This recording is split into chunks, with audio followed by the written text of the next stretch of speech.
2022, we were purchasing used electric vehicles all across Canada just to supply the demand, and that pent-up demand was huge at that time, but it's kind of, the people that were interested kind of already have taken advantage of it, and so now it's kind of everybody else just getting used to the inevitability of electric vehicles.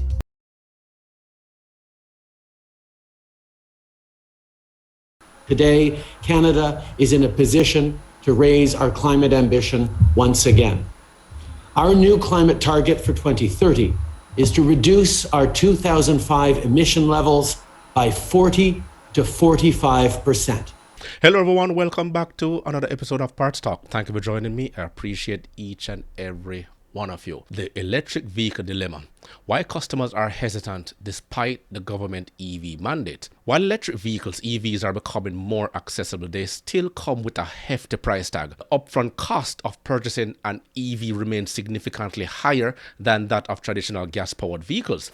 And despite potential long-term savings on fuel and maintenance, well, so they say, many customers are deterred by the initial investment required to switch to an electric vehicle. One of the main problems is that there are limited affordable options, and although electric vehicles availability is increasing, the market still lacks affordable alternatives, especially compared to offerings from Chinese manufacturers. So while China leads in producing more budget-friendly electric vehicles, customers in other regions often have limited choices when it comes to economical EV options. And without accessible entry-level models, many consumers are hesitant to embrace the electric revolution as mandated by the government. So the just concluded Canada International Auto Show brought out some very, very good questions that needed to be answered, but I see a lot of it as pandering. But without further ado, let's get into some of what they had to say. Check this out. Electric vehicle price tags still give many consumers sticker shock. It costs too much. If the battery goes, it's a quarter of the cost of the car. One of the cheapest new options costs a little more than $42,000. It's being shipped to provinces where demand is higher because of government rebates. The vehicle will be available initially in British Columbia and Quebec to take advantage of the most aggressive EV incentives in the country. The Atlantic provinces and the Yukon also offer rebates, and there's a $5,000 federal incentive that helps bring down the cost of buying an EV. Even then, most EVs are still more expensive than vehicles that run on gas. As more and more electric vehicles are sold, we would expect that costs would follow as well. The pressure is on for traditional automakers to offer more affordable options. Chinese company BYD is making moves to launch in North America. Its models are priced at less than $20,000 in Asia. BYD already outsells Tesla globally. For now, advocates say consumers need to look beyond the price tag and factor in fuel savings and incentives. But they're not doing the math on how much the total cost of ownership is. And if you do that math, you'll see that actually driving an EV is almost always cheaper. The initial spike in electric vehicle sales was fueled by early adopters eager to switch, but it'll be harder to convince mainstream consumers to take EVs for a spin. Well, until I start seeing more charging stations, I think I would probably wait. I don't think, to me, they're quite up to snuff yet for the market. They need more time. Automakers, though, don't have long to phase out cars and trucks that run on gas. The federal government says that all new vehicles sold must be zero emission by 2035. Nisha Patel, CBC News, Toronto. So electric vehicles are becoming easier to find in Canada, but not easier to afford, as said by the various customers attending the auto show. And then long gone are the days when we actually listen to the voice of the people. So the transition to electric vehicles requires robust charging infrastructure, despite the widespread adoption that is being forced. However, many regions still lack the adequate charging stations, especially in rural areas or less developed countries, so to speak. So range anxiety, or the fear of running out of battery power with no charging stations nearby, remains a significant concern for potential EV buyers. And without a reliable charging network, customers may hesitate to make the switch to electric vehicles regardless of the government mandate. So let me run to another video, and this is out of PEI, Prince Edward Island, and the challenges some residents there are facing where they're operating their EV. Let's discuss.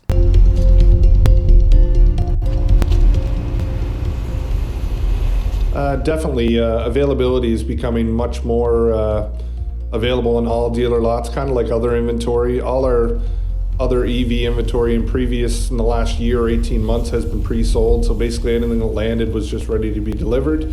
But you're seeing a lot of availability ramp up now because kind of like the pace of sales has slowed down as well. So yeah, it's starting to catch up for sure. Back in 2022, we were purchasing used electric vehicles all across Canada just to supply the demand, and that pent-up demand was huge at that time, but it's kind of, the people that were interested kind of already have taken advantage of it, and so now it's kind of everybody else just getting used to the inevitability of electric vehicles. There was a lot of people that had a lot of interest for a lot of time, and they weren't available, and certain manufacturers didn't have them at that time, so that market, niche market at the time, has kind of been filled. Us being in a cold climate weather, the batteries are affected by our conditions, so you have to allow for that when traveling. So it is getting there. I don't know if it's there yet. I mean, range is getting longer, battery life's getting longer, prices are starting to come down, so it's all going in that direction, so we'll just wait and see. Auto drive. Definitely auto drive. I hate to say this, but it's a better driver than I am, which is really, really annoying. But it allows you to relax and you're not as tired when you get to your destinations. The range on the battery is not as good. So the fact that I'm heading to Ontario at the moment from PEI means I'm going to have to stop more often for charging. But normally, like in the summer, it's not a big deal. When you charge, I find it doesn't take more time than it would with a gas vehicle. Because by the time I fill up, I take my bio break and, take the dogs maybe out for a little bio break. It takes about the same time. In the winter, it's going to slow down a bit just because the battery range isn't as good. We saw the prices of used EVs go down over the last year. I think, again, that's some of the questions that pertain to, batteries and service and all that stuff. And we saw some of battery lives, go 50%, 60%, some maybe even a little bit lower in the winter. And I mean, here, cold winter day like today in Atlantic Canada, it's, that, again, leaves more questions, right? So basically each province will have their fair share of challenges, and the potential is now there for mobile charging stations and even mobile mechanics to patrol these long stretches to assist these customers if they so happen to run out of juice. Lord knows how many technicians are now going to be needed and trained in the local shops to work on these supercars, as I call them, with the battery stretching from bumper to bumper. I'm just extremely happy that the prices are now falling, and I have my eye on a Tesla Model S. I'm not paying more than $50,000 for a car though. Sorry. What else can you add? As usual, let me know your thoughts in the comments below. Thank you for joining. Remember to grab a copy of my ebook, The Parts Manager Guide. Please smash that like button on your way out. It will only take you 1.5 seconds to do so. Until next time.